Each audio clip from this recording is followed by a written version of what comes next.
자, 그러면 29가 복습하고 오늘 30가 하겠습니다. 실제 내용은 30가도 정리를 하는 의미이기 때문에 뭐 이미 배우신 내용들을 잘 정리하는 시간이기 때문에 오늘 많은 시간을 들이지 않아도 될 것 같긴 합니다. 문제는 총정리가 이제 성경 공부를 정리하는 부분이긴 하지만 우리 삶에 적용하는 시간들이 되어야 되는데 그런 의미에서는 앞으로 계속 진행 사항이지만 오늘 공부로서는 이렇게 잘 마무리할 수 있는 그런 내용이 될 수 있겠습니다. 자, 이제 기도하고 시작하도록 하겠습니다. 하나님 아버지 은혜 감사합니다. 오늘도 주의 은혜가 함께함으로 인해서 크로스웨이 성경 공부 마지막 시간을 우리가 맞이합니다. 하나님, 참으로 긴 시간 30주를 우리가 공부하는 시간들이었는데 하나님께서 인내하게 하시고 또 사모하게 하시고 또 깨닫게 하시고 그래서 더불어 함께 말씀을 배우고 나누는 시간들로 삼아 주셔서 감사하고 이를 통하여 하나님 앞에 영광 돌리는 성숙한 성도로 부름받은 주여 저희가 더욱 될 수 있도록 이끌어 주옵소서. 오늘도 모든 과정 위에 함께 하시고 성령의 충만한 은혜 역사가 주 안에서 있고 나타나게 하옵소서. 예수님의 이름으로 기도하옵나이다. 아멘. 지금 29가를 이제 총정리를 해야 됩니다. 잠깐 지금 조금만 진행을 해보고 안 들어오신 분도 좀 있으셔서 29가는 이제 우리가 아는 것처럼 이단들에 대한 부분입니다. 근데 이것이 왜 중요했냐면 당대 초대교회 복음이 전해지기 위해서 마치 사도들이 그리고 전도자들이 복음을 전해서 교회가 세워졌지만 당대에 이와 같은 이단이 있어가지고 이들이 신앙생활을 하고 있는 사람들의 생각과 마음을 많이 흐트러 놓고 잘못된 신앙으로 나아가는 그런 기회가 되어졌기 때문에 그리고 그런 상황을 교회가 인지하고 그것을 적극적으로 대처해 나가는 일들이 초대교회에 있었는데 당대의 교회들은 영지주의 존재 자체가 굉장히 버거울 수 있었고 그들의 세력이 정말 물밀듯이라는 표현처럼 교회를 완전히 덮어버리는 그런 상황들이 되었습니다. 그래서 초대교회는 바로 참 생존 자체가 쉽지 않은 상황 속에 놓여 있었던 것이 유대교로부터 그러니까 율법주의로부터의 공격이 시작부터 있었고 또 정치적으로 로마 권력자들에 의한 공격도 있었고 또 당대의 모든 문화를 철학을 휩쓸었던 인문학적인 뿌리인 헬라 철학의 공격이 있었기 때문에 그런 공격 속에서도 교회가 살아남았다는 게 참 하나님의 은혜고 역사입니다. 그런데 당대 교회는 그런 것들이 굉장히 혹독하고 힘겨운 그런 상황들이었지만 잘 극복하고 이겨가는 과정에서 내성이 생겼다고 할까요?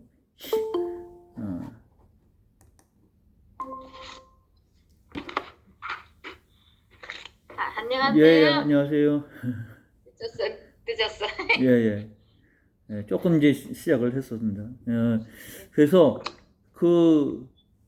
초대 교회들이 외부의 그런 공격들이 아주 혹독했고, 율법주의자들의 그런 도전, 그리고 공격, 또 로마 정부의 그런 권력자들의 그런 견제, 그리고 헬라 철학에 그런 스며드는 일들. 그래서 눈에 보이듯 보이지 않듯 하는 이런 모든 공격 속에서 교회가 살아남는다는 것이 굉장히 쉽지 않았는데 오히려 그것이 이제 말하자면 요즘 우리가 백신을 맞고 예방주사를 맞잖아요. 그것은 죽이기 위해서가 아니라 힘을 키우는 겁니다. 면역력을 키우고 내성을 키우는 용도로 사용되어지는 것처럼 이런 적당한 그 당대 사람들은 적당한이 아니라 정말 목숨을 끊으려고 하는, 교회를 완전히 말살시키려고 하는 그런 일들이었지만, 그러나 그들 안에 있는 힘은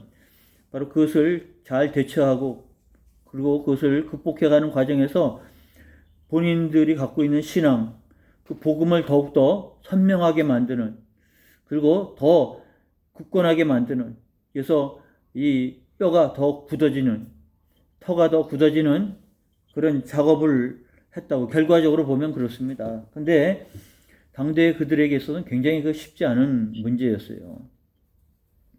저희가 이제 신학을 할 때만 해도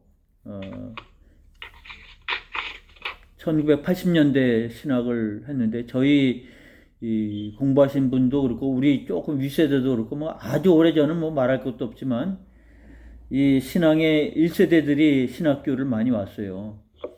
그 얘기는 이제 은혜를 받고 교회 생활을 하다가 하나님의 부름을 받아서 신학을 왔는데, 그 얘기는 한편으로는 집에 후원을 받지 못하는 거예요. 이제 제가 했던 것은 이제 신학대학원 MDB라고 하는 과정인데, 여기는 이제 일반 대학을 졸업하고 대학원에 오는 과정입니다. 그래서 3년 동안 목회학 석사 과정을 하는 거죠. MDB라는 것이 마스터 오브 디비니티라고 해요. 신학 석사이면서 실제 목회를 할 수 있는 목사를 양성하는 겁니다. 요즘에는 이제 다 일반 대학 같은 4년제 신학교만이 아니라 그 이상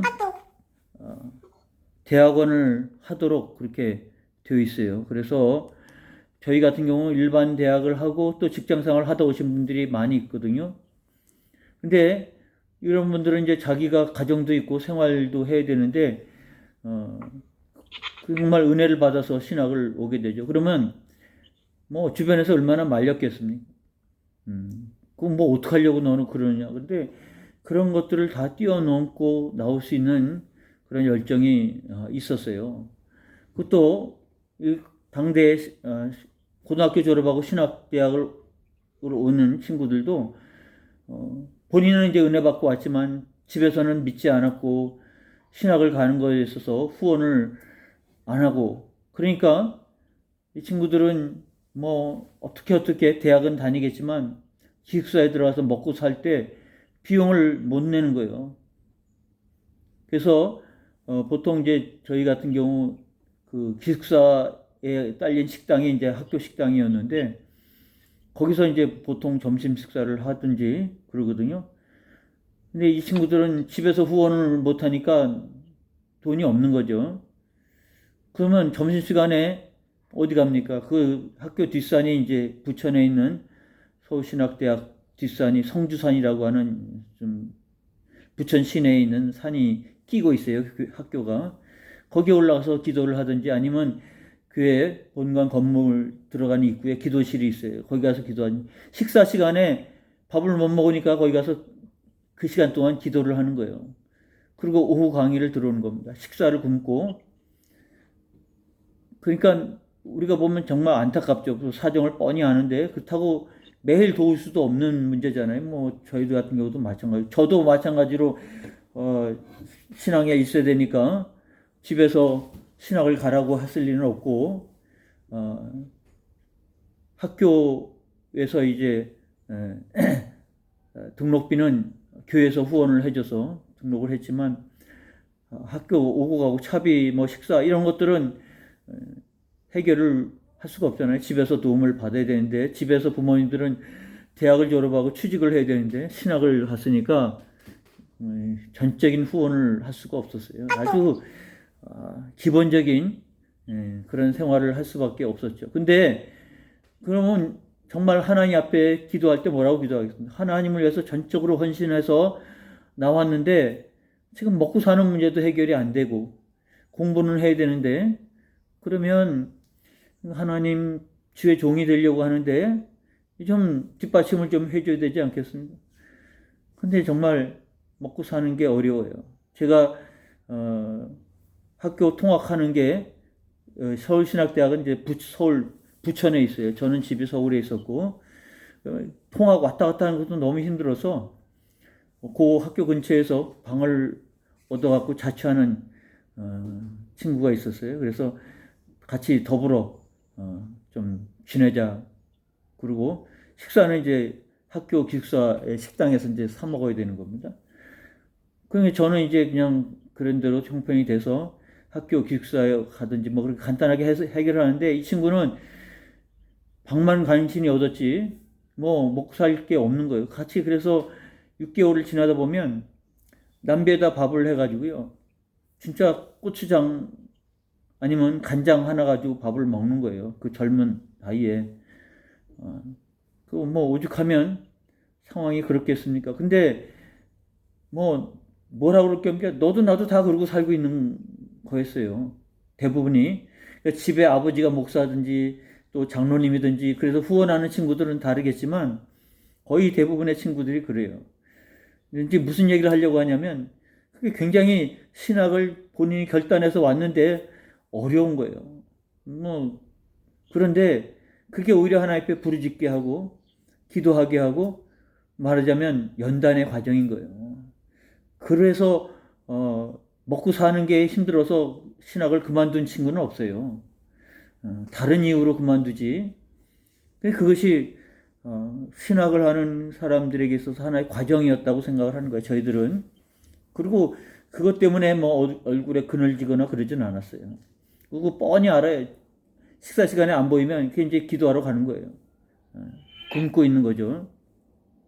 그런 과정을 통해서 이제 저희는 연단을 받는 거예요. 어쩌면 신앙생활을 이제 권사님, 집사님도 어려운 과정에서 신앙생활을 했을 수 있고 왜 하나님을 믿는데 하나님은 이렇게 돕지 않나 생각이 들 때도 있는데 지나고 보면 그런 과정을 통해서 우리가 성장한 거예요. 그래서 웬만한 시련이라고 생각도 안 하고 또 그런 우리 사도행전에 나온 것처럼 사도들이 핍박을 받았지만 오히려 합당한 자로 여김을 받고 즐거워했다고 그러잖아요. 오히려 그런 고난을 내가 이제 주의 종이니까 하나님의 일을 위해서 부름받아서 사역을 하니까 그런 어려움들을 당연한 거라고 생각을 했고요. 오히려 핍박받다고 생각하고 고난받는다고 하는 것을 뭐 아주 그들처럼 즐거워 한 것은 아니겠지만 뭐 충분히 참을 수 있고 그런 것으로 인해서 그늘지거나 주눅들지는 않았어요. 교회들도 마찬가지예요. 우리가 보는 초대교회의 모습이 잔잔히 상황을 살펴보면 얼마나 어려운 신앙생활을 했을까 하는 것들을 생각해 보게 됩니다. 그래서 유대교회의 공격, 적대적인 것, 로마 정부의 그런 반기독교 정책, 그리고 이와 같이 영지주의와 같은 헬라 철학들이 교회에 스며들어서 교회를 흔들어 놓고 이런 시련 속에서 사도들은 우리가 보는 것처럼 편지들을 통해서 교회를 세우려고 하는 몸이라도 거기 빨리빨리 갈 수 있으면 교회 가서 바로 신앙생활을 잡을 텐데 몸도 가까이 갈 수도 없고 빨리 갈 수도 없고 편지들만 주고받으면서 근데 그 속에서 교회가 이단에 물들든지 핍박에 굴복하든지 그러지 않았어요. 이겨나갔어요. 극복해 갔어요. 그런 과정 속에서 교회는 생존을 했습니다. 이기는 자가 될 수 있었어요. 그러니까 우리가 그런 용도로 백신을 맞고 예방주사를 맞듯이 하나님께서 세우신 교회 그리고 신앙들은 그런 과정을 통해서 극복해 가는 거예요. 오히려 그런 과정 없이 정말 요람해서 과보 속에서 자란 아이가 제 역할을 할 수 있을까? 시련을 극복할 수 있을까 싶은 거예요. 예전에 우리 자녀들은 뭐 보통 5남매, 6남매는 기본이었고 막 7남매, 8남매 막 이렇게 아이가 많은 집에서 태어나니까 부모님이나 형제들의 관심을 제대로 받고 자랄 수가 없죠. 그냥 형제들끼리도 생존 경쟁을 해야 되고 치열하게 살아남아야 됩니다. 근데 한편으로는 그런 과정에서 사회성이 생긴다고 그렇게 말을 해요. 이길 수 있는 내성이 생긴다고 그래요. 근데 그 아이들은 적극적인 후원도 없어도 밖에 나가서 그냥 사회생활 하면서 나름대로 자리를 잡아가는 거죠. 근데 요즘에는 한 자녀를 낳잖아요. 그럼 뭐 그 아이를 위해서 전적인 투자를 합니다. 온 부모가 매달려서. 이 아이들이 그러다 학교를 가고, 그런데 그들은 그 강력한 경쟁들을 이겨나가지를 못하는 거예요. 구김살 없이 잘 큰 것은 좋았는데, 그런데 경쟁에서 날마다 이길 수는 없잖아요. 어떤 때는 지고. 그래서 많은 아이들이 그런 무슨 시험, 학기말 시험, 아니면 대학 시험에 낙방이 되면요, 못 이겨 한. 그래갖고 자살하는 아이들이 그렇게 많이 생깁니다. 그게 자살할 이유가 예전 같으면 뭐 그런 거 갖고 자살을 하겠습니까만 요즘 아이들은 그걸 못 이겨 하는 것 같아요. 어떻게 보면 과유불급이라는 사자성어처럼 지나치면 모자람만 못하다고 아이들에 대한 과보가 요즘처럼 문제가 될 때가 없겠다 싶은데 하나님은 우리를 키우시되 어떻게 보면 방치하는 것 같이 내팽겨친 것처럼 그런데 결과적으로는 그런 과정에서 자라는 거예요. 그래서 이 29장에 나오는 옛 이단들의 존재 자체가 어떻게 보면 교회가 거기에 강력한 대응을 하는 거죠. 그 힘을 다 끌어모아서 이것을 대항하고 대치하고 그런 과정에서 본인이 갖고 있는 믿음을 그리고 신앙을 복음을 잘 정립해 갑니다. 그리고 대항할 수 있는 힘을 기르게 되어지고요. 그런 과정에서 이단들은 힘을 잃어버려 가고 교회는 그런 과정에서 생존해 나가게 되는 것이죠. 그래서 그 생존의 흔적, 잔재들이 바로 이 초대교회 보낸 편지, 각 교회에 보낸 편지 속에서 우리가 볼 수가 있어요. 그래서 예전에는 그냥 성경인가 보다라고 이제 읽을 수 있겠지만 지금은 이걸 공부하고 나서 이들이 이런 도전, 위협 속에서 어떻게 생존을 해 나갔는가, 어떻게 이기고 극복하고 나갔는가라는 것들을 생각해 보면 좀 눈물 날 수가 있어요. 눈물 나는 그런 마음으로 편지를 읽을 수가 있습니다. 그 편지를 받으면서 위로도 받으며 그리고 그들의 신앙을 정립하고 굳건하게 하며 또 가까이 있지도 못하고 멀리 있지만 사도들과 심정적으로 교분하고 교류하고 그리고 하나의 지체로서 사랑을 느끼는 거죠. 진리에 서고자 하는, 진리에 세우고자 하는, 그래서 바울이 말한 것처럼 해산하는 수고를 했지만 더 양육하는 수고까지도 감당하려고 하는 그 마음이 느껴지는 거죠. 편지를 읽으면서. 우리는 또 한 단계 더 나아가서 그 편지를 받고 그런 과정에서 이겨가는 성도들 그리고 그들을 돌보려고 하는 사도들의 마음까지도 우리는 편지, 성경을 통해서 읽을 수 있어야 됩니다. 그래서 성경을 공부한 것과 안 하는 것과 공부한 사람과 안 하는 것의 사이에는 크게 차이가 없어 보여도요. 깊이가 달라져야 됩니다. 이해가 달라져야 됩니다. 그것만큼 깊이를 더해야 되는 거죠. 그래서 이제 서신서를 읽어보면서 여러분들이 하나님이 우리에게 주신 구원과 구원의 계획과 그걸 통해서 오늘 이제 배울 내용입니다만 우리에게 어떤 삶을 살아가기를 원하신가를 우리가 성경을 읽으면서 설교를 들으면서 성경을 공부하면서 또 성경을 내가 직접 읽으면서 발견하는 신앙이 된다고 하면 그게 이제 성숙한 신앙이 되는 거예요. 그런 의미에서 보면 이단들에 대해서 우리가 구태여 공부할 수 있을까? 공부할 필요가 있을까 싶지만 우리에게 있어서 그런 위협 속에서도 생존해 나가는 그들의 모습을 발견하게 되는 겁니다. 총정리 29가 총정리를 먼저 보시길 바랍니다.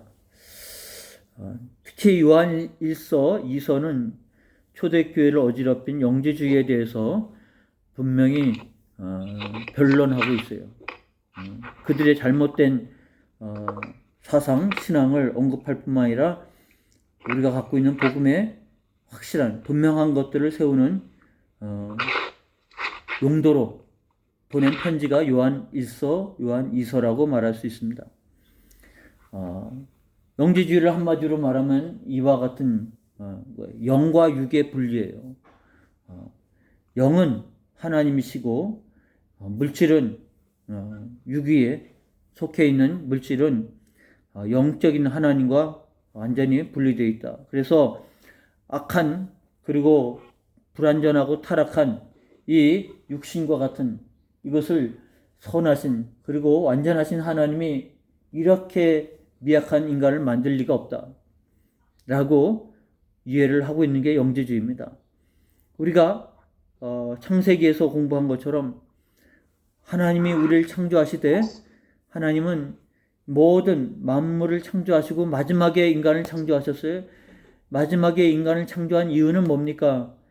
마지막 찌꺼리로 마지막 남은 것으로 창조했다고 하는 의미가 아니라 사람을 위해서 이 모든 것들을 만든 다음에 마지막으로 사람을 만들었다고 말했어요. 그러나 그 주변에 있는 모든 우상을 섬겼던 나라들의 그리고 그 이전에 있었던 중동의 그런 창조 설화와 비슷한 이야기 속에서는요 달라요.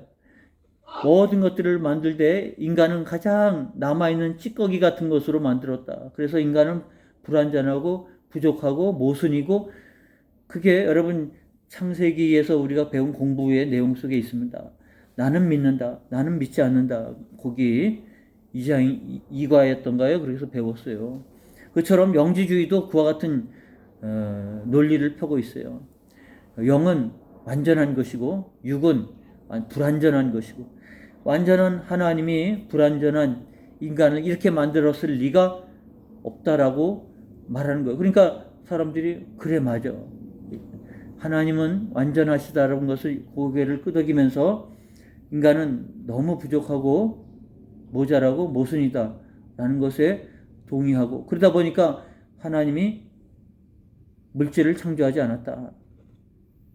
그래서 세상의 죄, 고통, 악의 존재를 나름대로 합리적으로 설명을 한 거예요. 그러면 이 죄, 악, 불의는 어디서 왔는가? 인간이 연약함 때문에 온 것이다. 이게 육의 한계 속에 되어진 것이다. 그래서 물질과 영혼, 이와 같은 것들은 분리가 되는 거죠. 그래서 이 모든 것들을 설명하려고 그래요. 인간의 불완전함을 이렇게 설명을 하는 거예요. 그런데 하나님부터 떨어져 나온 아이온이 이 지혜가 사람 속에 들어왔는데 불완전한 육체에 갇혀가지고 우리가 영과 육이 더불어 살아가긴 하지만 불완전한 인간이 될 수밖에 없었고 이제 육체가 죽을 때 비로소 거기서 빠져나와 하나님께로 되돌아간다. 이렇게 설명하고 있는 영지주의가 있었다고 하는 것입니다. 그래서 사람들이 그것을 들으니까 모든 세상의 모순들이 설명이 되는 거예요. 그래, 그래서 그랬구나. 그리고 쑥 빠져들어가는 거예요. 그래서 하나님께서 이와 같이 모순되지 않는 하나님께서 모순된 인간과 얽혀 있다고 하는 것 자체가 이거는 이해가 안 되고 이것은 하나님부터 떨어져 나온 이 연약한 육체가 바로 하나님으로부터 떨어져 나온 지혜를 받아들이긴 했지만 불완전한 것이고 이제 우리 영혼이 떠나가면 육체로부터 벗어날 때 하나님께로 되돌아가고 육체는 이 불완전한 육체는 이제 땅에 묻히는 죽음이 오게 되는 거죠. 죽음으로 말미암아 우리 안에 갇혔던 영혼이 떠나간다. 이렇게 설명을 하고 있었던 게 영지주의입니다. 그런데 총정리를 보면 이런 영지주의 사상은 다음에 성경의 가르침에 대해서 어떤 잘못을 저지르고 있는가. 그러니까 영지주의의 주장이 현재의 세상을 가장 잘 설명하고 사람들이 그럴듯하다고 고개를 끄덕이게 만들긴 했지만 성경에 말하는 것과 다른 거예요. 그래서 이런 영지주의 존재는 초창기 우리가 창세기를 배우면서 내가 믿는 것과 내가 믿지 않는 것, 그 주변 세상 사람들이 주장하는 것은 우리는 믿지 않고 우리는 성경의 계시를 통해서 하나님을 믿는다고 했을 때 거기에서 이 문제가 다뤄지고 있어요. 창세기부터 그 문제가 다뤄지고 있었다는 것을 말하고 있습니다. 그래서 이 성경 구절이 나오잖아요. 천지 창조, 인간 창조, 성육신. 그러니까 영지주의가 말한 것과 성경에서 말한 것과 모순이에요. 둘 중에 하나는 진리가 아니라는 것입니다. 하나님은 천지를 창조할 때 태초에 하나님이 천지를 창조하셨다고 했을 때 분명히 그 가운데 인간도 창조가 된 거예요. 근데 영지주의는 하나님은 인간을 물질을 창조했을 리가 없다고 말하고 있잖아요. 모순이 되어진 거죠. 골로새서 1장 16절에 뭐라고 말합니까? 거기 천지 창조의 창세기 1장 1절과 골로새서 1장 16절이라고 있잖아요. 여러분 이제 이 성경을 찾아서 보시면 하나님 또 성경에서 말하는 창조가 무엇인지를 분명히 말해주고 있음을 압니다. 골로새서 1장 16절 보니까 만물이 그에게서 창조되되 하늘과 땅에서 보이는 것들과 보이지 않는 것들 혹은 왕권들이나 주권들이나 통치자들이나 권세들이나 만물이 다 그로 말미암아 그를 위하여 창조되었다. 그랬으니까 영지주의자들이 말한 것처럼 이것은 하나님이 창조한 것이 아니라고 하는 말에 종적으로 부딪히는 거죠. 하나님은 다 만물을 창조했다고 성경은 분명히 그렇게 말하고 있어요. 또 그 옆에 이사야 40장 26절이라고 나왔잖아요. 너희는 눈을 높이 들어 누가 이 모든 것을 창조하였나 보라. 주께서는 수요대로 만상을 이끌어내시고 그들의 모든 이름을 부르시나니. 그러므로 성경은 하나님이 모든 것을 다 창조했다, 만들었다고 말합니다. 그런데 영지주의는 인간은 모순이기 때문에, 물질이기 때문에 하나님이 창조하지 않았다. 그러니까 현재 있는 모순과 이 불합리함을 설명하기에는 이해가 되긴 하지만 성경과는 배치가 되는 거예요. 성경은 분명히 하나님이 불완전해 보이는 인간도 만드셨어요. 불완전하지만 하나님은 예수 그리스도 통해서 우리를 구원하심으로 의롭다고 인정을 하시고 하나님의 자녀, 성도로 불러서 완전한 자로 세우셨다고 하는 것을 우리가 복음으로 받아들이고 있지 않습니까? 영지주의는 그렇지 않은 거예요. 두 번째, 인간 창조에 대해서도 그렇습니다. 영지주의는 분명히 인간은 물질적이고 불완전한 것인데 그래도 떨어져 나온 것 중에서 가장 낮은 단계의 지혜가 들어와서 우리에게 이같이 영혼을 주고 신앙의 단계에 들어서게 했지만 가장 아래 단계라고 말했지만 하나님은 창세기 1장 27절을 통해서 우리에게 뭐라고 말합니까? 하나님이 자기 형상 곧 하나님의 형상대로 창조하되 남자와 여자를 창조했다고 말하고 있지 않습니까? 또 창세기 5장 2절에 보니까 남자와 여자를 창조하셨고 그들이 창조되던 날에 하나님이 그들에게 복을 주시고 그들의 이름을 사람이라 일컬으셨더라. 그랬으니까 영지주의처럼 이렇게 불완전한 존재의 육체는 하나님이 만들지 않았다 말하지만 성경은 분명히 하나님이 하나님의 형상으로 사람을 만들었다고 말한 겁니다. 그러면 왜 인간이 이렇게 불완전한가?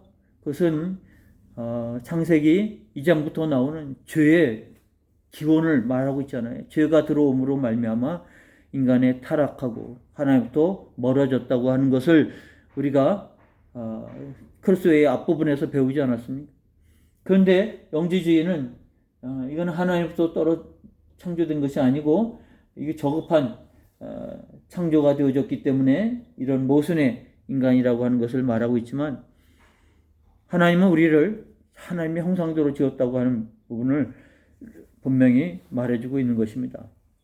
그래서 이 영지주의는 이러한 논리에 따라서 예수님에 대해서도 똑같이 말하죠. 예수님은 이 땅에 태어난 그러나 육체적인 우리와 다를 바 없는 인간인 예수이지만 그래도 그 안에 좋은 심성이 있어서 하나님을 예배하는 자가 되었는데 세례를 받으심으로 그리스도께서 오셨고 예수 그리스도가 세례를 받음으로 합해진 거죠. 예수가 따로 있었고 하나님으로부터 온 그리스도가 따로 있었는데 세례 받음으로 예수 그리스도가 되었고 그래서 십자가에 달리기 전에 그 영혼이 떠나가고 육간 예수만 십자가에서 죽으셨다. 이게 영지주의적 이해를 바탕으로 예수님을 이렇게 이해를 하고 있단 말입니다. 그러니까 영지주의는 성육신을 인정하지 않는 거예요. 그러나 성경은 처음부터 말씀이 육신이 되어 우리 가운데 왔다고 그렇게 말하고 있지 않습니까? 그리고 거기 요한일서 2장 18절로부터 쭉 28절까지 나오는 내용이 바로 이 요한일서가 영지주의에 대해서 적극적으로 변론하고 대처하고 있는 모습을 보게 되는 것인데, 요한일서 2장 18절에 뭐라고 말합니까? 아이들아, 지금은 마지막 때라. 적 그리스도가 오리라는 말을 너희가 들은 것과 같이 지금도 많은 적 그리스도가 일어났으니 그러므로 우리가 마지막 때인 줄 아노라. 그들이 우리에게서 나갔으나 우리에게 속하지 아니하였나니 만일 우리에게 속하였더라면 우리와 함께 거하였으리라. 그러면서 쭉 말하고 있는 내용들이 22절에 가면 거짓말하는 자가 누구냐? 예수께서 그리스도이심을 부인하는 자가 아니냐? 예수께서 그리스도이심을 부인하는 거예요. 예수가 따로 있고 그리스도가 따로 있고, 세례를 받음으로 예수와 그리스도가 합해졌다가 십자가 앞에 놓고 그리스도는 떠나가고 예수만 남았다고 하는데, 요한일서 2장을 통해서 거짓말하는 자가 누구냐? 예수께서 그리스도이심을 부인하는 자가 아니냐? 아버지와 아들을 부인한 그가 적그리스도니 아들을 부인하는 자에게는 또한 아버지가 없으되 아들을 시인하는 자에게는 아버지도 있느니라. 그러므로 이와 같은 영지주의적 이해를, 성육신을 부인하는 그들에게 성경은 이렇게 분명히 밝히고 말씀하고 있습니다. 그 다음에 그리스도를 통한 구속이라고 부르는데,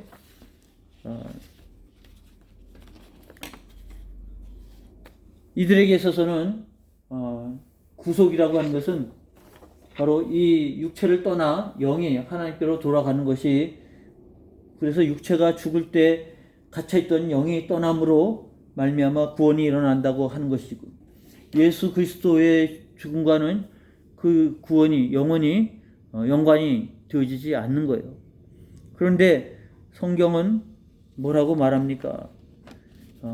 거기 요한일서 5장 5절로부터 12절까지 보라고 말하고 있잖아요. 하나님 아들을 믿는 자는 자기 안에 증거가 있고 하나님을 믿지 아니한 자는 하나님을 거짓말을 하는 자로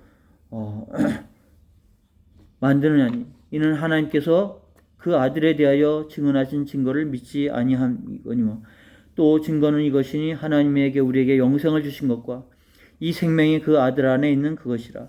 아들이 있는 자에게는 생명이 있고 하나님의 아들이 없는 자에게는 생명이 없느니라. 지금 영지주의에 대해서 지속적으로 말씀을 하고 나누고 있는 것입니다. 그래서 영지주의는 그리스도를 통한 구원이 아니고 육신이 죽음으로 영혼이 갇혀있던 영혼이 떠남으로 구원이 이루어진다고 말하고 있는 것인데,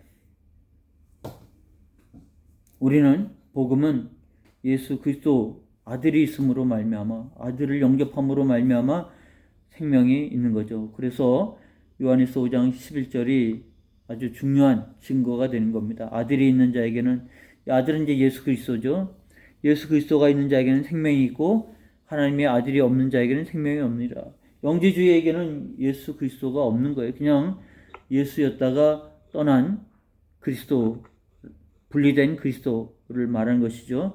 예수 그리스도의 십자가로 말미암아 구원이 이루어진 것은 아니라고 말하고 있는 영지주의에 대해서 요한 1서를 통해서 분명히 변론합니다. 회개와 죄 용서에 대해서 뭐라고 말합니까? 이 영지주의는, 죄는 우리가 육신이 연약함으로 말미암아 되어진 것이기 때문에 책임이 연약한 육신에 있는 거예요. 그런데 성경은 뭐라고 말합니까? 거기 회개와 죄 용서에 대한 2번 ABCD 2죠. 2. 회개와 죄 용서에 대해서 만일 우리가 죄 없다고 말하면 스스로 속이고 진리가 우리 속에 있지 아니할 것이다. 영지주의는 육신이 죄를 진 것 때문에 책임이 없다고 말합니다. 우리 영혼은 책임이 없다고 말하지만 성경은 분명히 우리가 죄 없다고 말하면 스스로 속이고 진리가 우리 속에 속하지 아니한다. 만일 우리가 범죄하지 아니하였다 하면 하나님을 거짓말하는 이로 만드는 것이니 또한 그의 말씀이 우리 속에 있지 아니하니라. 요한 1서 1장 10절을 통해서 그렇게 말하고 있는 겁니다. 또 형제 사랑에 대해서도 그래요. 그래서 이 사람들에게 있어서는 지체로 그리고 형제 사랑으로 거기에는 관심이 없어. 본인 개인의 구원을 이루어야 되는 게 영지주의예요. 다른 사람과 더불어 하는 것은 아무 그들에게 의미가 없고 내가 구원을 얻는 것. 그래서 육체가 죽고 내 속에 있는 영혼이 선한 영혼이 하늘로 올라가는 것이 그들의 소망이라고 하면 이웃과 더불어 살아가는 일에 관심이 없잖아요. 그런데 성경은 분명히 말합니다. 우리가 서로 사랑할지니 이는 너희가 처음부터 들은 소식이라. 우리는 형제를 사랑함으로 사망에서 옮겨 생명으로 들어간 줄 알거니와 사랑하지 아니한 자는 사망에 머물러 있느니라. 그러니까 요한이 이 일을 한 이유는 무엇 때문인가? 여러분들 이해를 이 공부를 통해서 하셔야 되고 또 하신 그런 이 표현이라고 말할 수 있겠습니다. 그러니까 영지주의 또 이단들은 다 공동체 더불어 구원받는 일에 있어서는 관심이 없어요. 이웃을 섬기고 사랑하는 일에 있어서도 관심이 없어요. 그러나 성경은 분명히 우리가 하나님의 구원 계획 속에서 하나님 우리에게 어떻게 살기를 원하시는지 이제 30과를 통해서 배우겠습니다. 정리하겠는데 그동안 배운 내용으로도 분명히 말합니다. 내가 새 계명을 너희에게 주노니 서로 사랑하라. 이것이 하나님이 우리에게 주신 계명이고 우리가 살아야 할 삶입니다. 그러나 영지주의에게서는 그런 이해가 또 개념이 없는 거예요.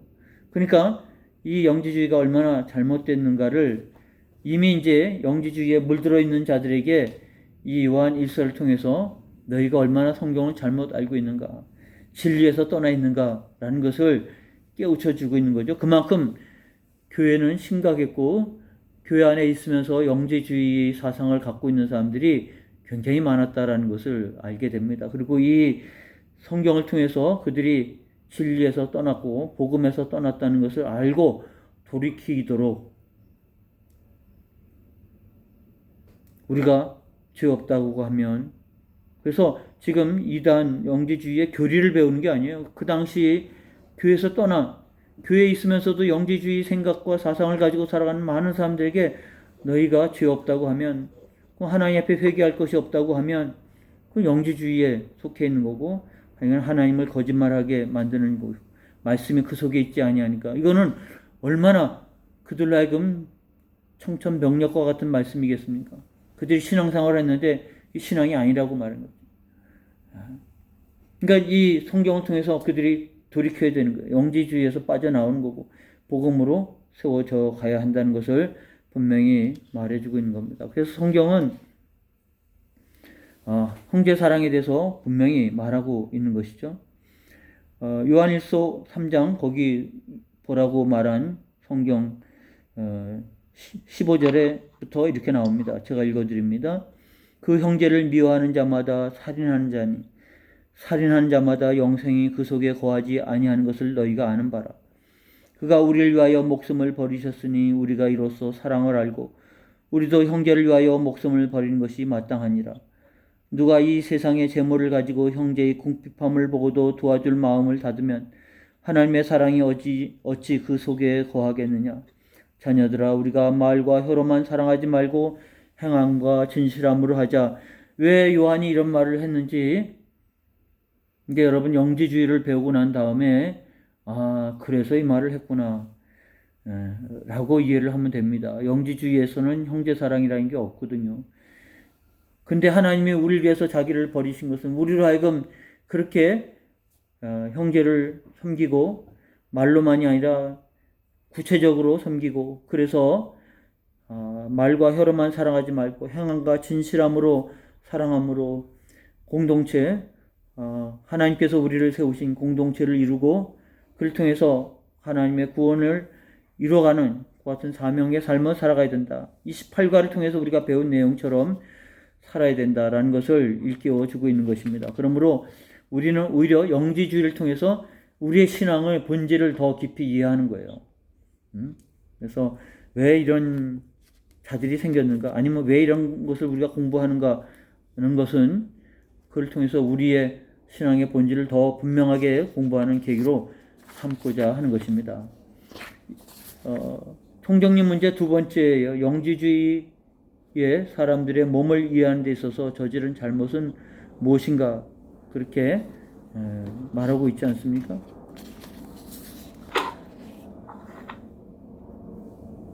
이거는 앞에 천지창조에서 나온 거지만 사람의 몸을 아주 저급한 상태에서 아주 만들었기 때문에 모순투성이라고 말하지만 하나님은 우리를 하나님의 형상으로 지었다고 하니까 영지주의처럼 그런 이해가 아니고 하나님 우리를 존귀하게 만들었고 그리고 하나님 우리를 세큘라는 것은 아끼고 아끼는 보물이라는 뜻입니다. 하나님은 우리를 하나님의 것으로 만들었는데 아끼고 아끼는 그런 존재로 우리를 만드셨다라고 하는 것을 말하고 있습니다. 그래서 영지주의자들이 이해 자체가 잘못됐다는 것을 알게 하는 것이죠.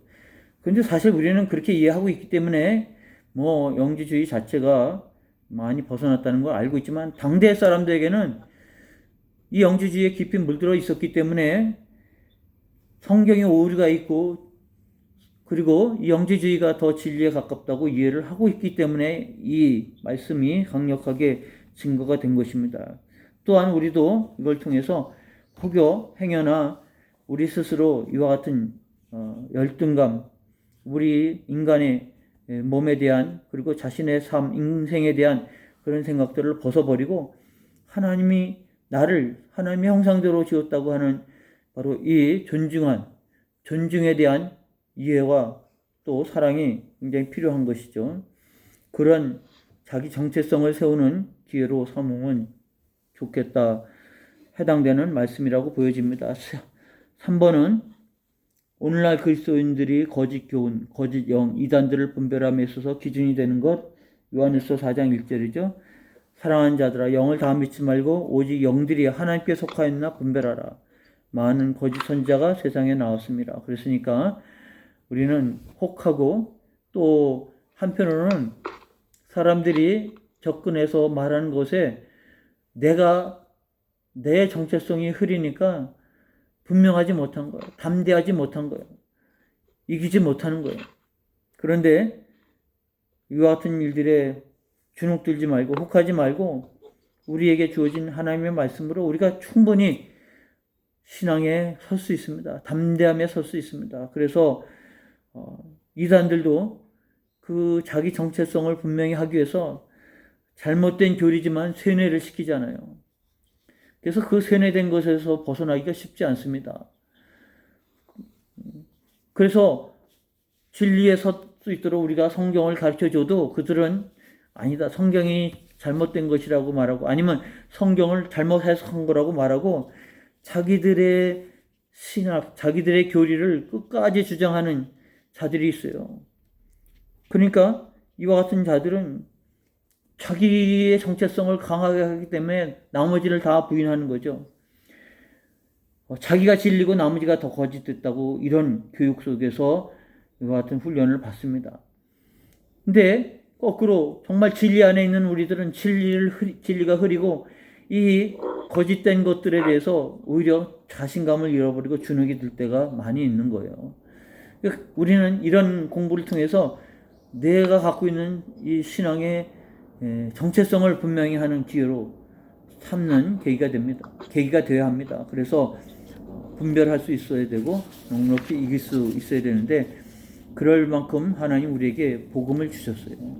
우리가 갖고 있는 복음만으로도 충분히 극복하고 이길 수 있다고 하는 사실을 마음에 두시고 이 영지주의와 같은 이단들이 언급하고 있는, 그래서 우리가 생각할 때 어떻게 당대 사람들은 이러한 사상에 빠졌을까 싶지만 이런 영지주의의 이해가 세상의 불합리함을 설명하는 데 있어서 아주 굉장히 그럴듯하고 합리적이라고 생각할 수가 있는 거예요. 그러나 성경과는 모순이 된다. 우리는 성경이 하나님 우리에게 주어진 계시를 따라서 신앙을 세워야 합니다. 창조에 대한 것, 우리 인간에 대한 것, 성육신에 대한 것, 그리스도에 대한 것, 그리고 우리가 하나님 앞에 구원에 이르는 이 구원의 길, 이런 것들은 사도들이 말한 것처럼 우리에게 구원을 얻을 만한 다른 이름을 우리에게 주신 적이 없다 말할 만큼 온전한 겁니다. 유일한 것입니다. 그래서 내가 곧 길이요 진리요 생명이니 나로 말미암지 않고는 아버지께로 올 자가 없다고 하는 이 진리를 우리가 더 굳건하게 세워서 흔들림 없는 신앙이 되어야 할 줄 압니다. 자, 그래서 29가를 이렇게 정리를 했습니다. 정리를 마치고